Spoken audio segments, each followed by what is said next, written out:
Le groupe de saboteurs ukrainiens qui avait fait sauter un pont en mai dernier dans la région de Bryansk a été arrêté par le FSB russe.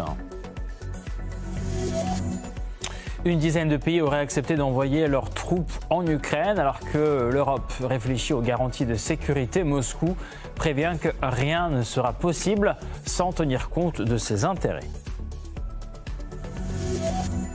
Emmanuel Macron ne change pas de registre et rappelle aux Européens la prétendue menace russe en qualifiant Moscou de prédateur. Les réactions sont venues de l'Afrique pour rappeler à la France son passé et son présent.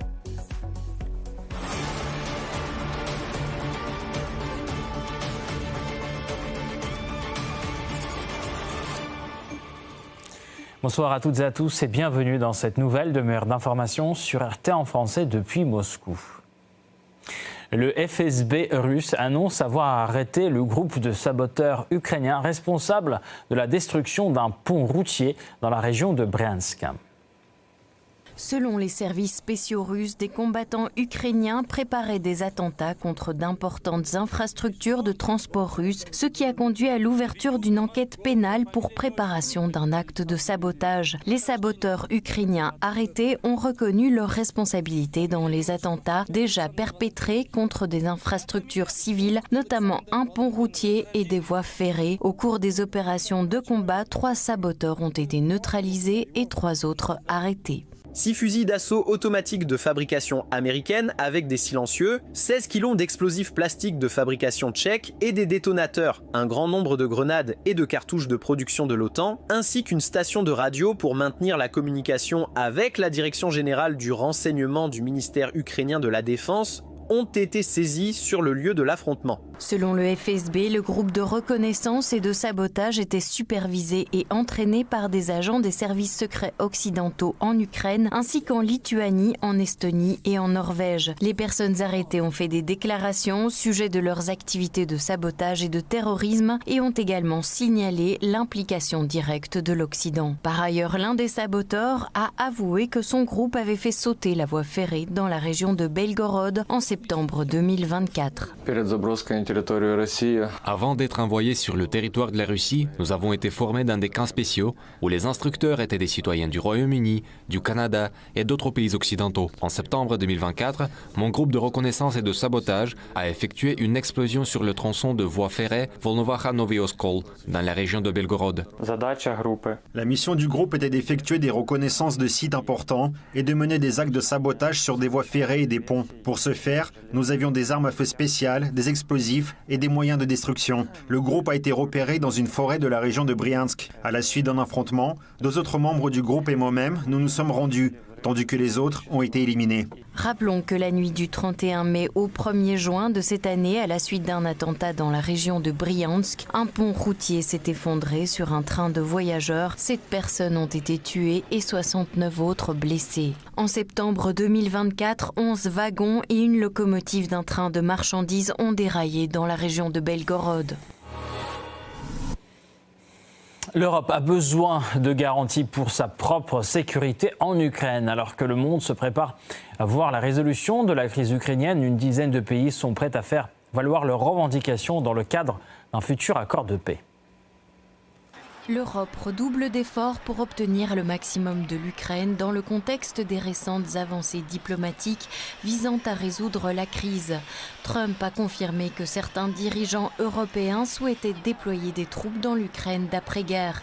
Cette mesure est présentée comme faisant partie des garanties de sécurité que les Européens s'efforcent d'obtenir même au niveau de l'OTAN.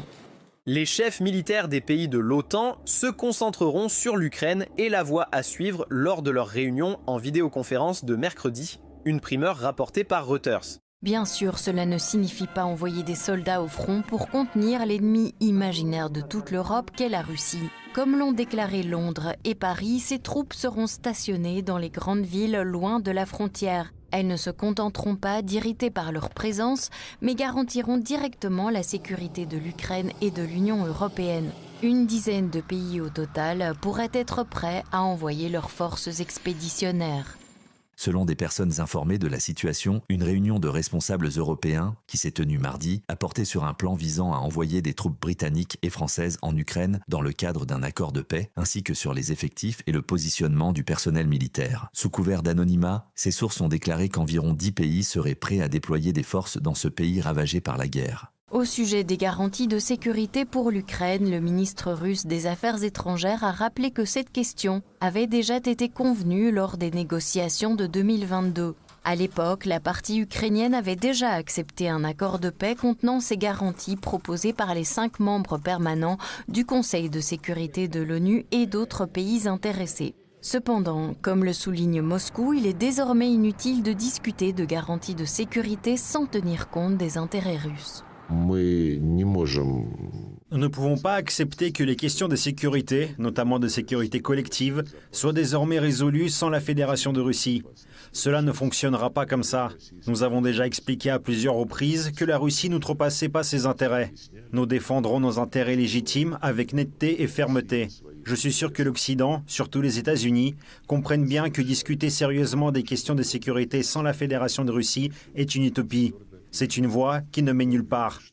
Le principal problème pour les pseudo-pacificateurs européens reste la dimension matérielle de ces garanties de sécurité. Les dirigeants européens ne cessent de répéter qu'ils ont besoin de l'aide des États-Unis pour déployer leur contingent jusqu'en Ukraine. Même si Trump a publiquement déclaré qu'il n'enverrait pas de troupes tant qu'il serait président, il est prêt à fournir une aide matérielle aux forces militaires européennes. Il devient évident que l'Europe n'est pas capable de mener à bien de telles missions seule. Comme l'a déclaré Vladimir Poutine après sa rencontre avec son homologue américain en Alaska, la Russie est prête à fournir des garanties de sécurité à l'Ukraine et à discuter de garanties mutuelles avec l'Europe. Alors que tous les accords précédents se sont révélés inefficaces, Moscou préconise depuis longtemps une révision de l'architecture de sécurité pan-européenne. Et tandis que les voix belliqueuses continuent de se faire entendre dans les capitales européennes, Moscou est déjà prête à discuter d'accords concrets. Et tout de suite, passons aux actualités les plus discutées sur notre site internet rtenfrançais.tv. Les États-Unis vendent à l'Europe des armes destinées à l'Ukraine avec une marge de 10% imposée par Donald Trump. Ce système, révélé par le ministre américain des Finances, permet à Washington de générer des profits pendant que Kiev prépare un contrat de 90 milliards de dollars pour acheter encore plus d'armement. Après 8 jours de garde à vue, l'ancien Premier ministre malien Choguel Kokala Maïga a été placé sous mandat de dépôt par la Cour suprême pour détournement de fonds publics et malversation financière. Louis Sarkozy, fils de l'ancien président français, avance vers une candidature au municipal de 2026 à Menton. Avec la création d'une association de financement de campagne officialisée le 19 août, son ambition politique se précise dans cette ville des Alpes-Maritimes. Suivez toutes les actualités du jour à tout moment et où que vous soyez sur rtenfrançais.tv. À son retour de Washington, il a désespérément tenté de convaincre Donald Trump d'augmenter la pression sur la Russie. Emmanuel Macron a fait une apparition devant les caméras. Le président français n'a pas manqué cette occasion pour évoquer de nouveau la menace russe. Le chef de l'État français a souligné que Vladimir Poutine ne méritait pas la confiance des Européens, car la Russie était prédatrice par nature. Voici sa déclaration. Il ne reviendra pas à un état de paix et un système démocratique ouvert du jour au lendemain. Ne soyons pas naïfs. Et donc, y compris pour sa propre survie, il a besoin de continuer de manger. Voilà. Et donc, c'est un prédateur. C'est un ogre à nos portes. Et je ne dis pas que dès demain, c'est la France qui sera attaquée, mais enfin, c'est une menace pour les Européens. Il ne faut pas être naïf. Kiev s'est rendu coupable ces dernières années de plusieurs attentats qui ont tué des responsables ou des personnalités russes de premier plan. Parmi eux, la journaliste et écrivain Daria Dugina. Il y a de cela 3 ans, Antoine Clairaut s'est rendu sur place.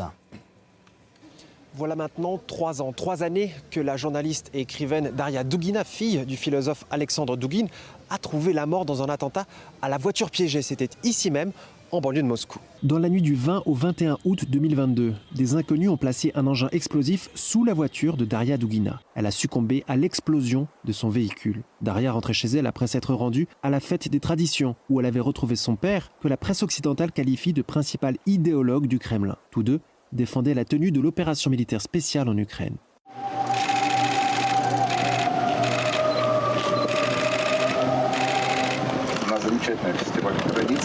Nous avions une merveilleuse tradition. En disant adieu, en quittant le festival, nous avons eu une discussion avec Dasha, avec Alexandre Dugin.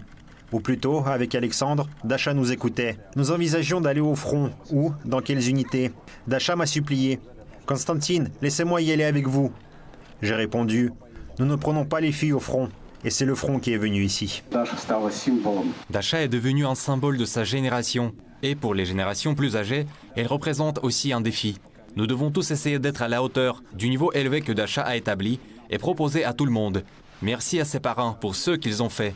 Nous continuerons toujours à vivre avec Dasha dans nos cœurs. Et pour lui rendre hommage, une statue a été érigée sur les lieux où elle a été assassinée et elle va être dévoilée d'ici quelques instants. Un moment de grande émotion pour sa famille et ses proches rassemblés pour l'occasion. Sa mère est revenue pour nous sur la signification de la statue.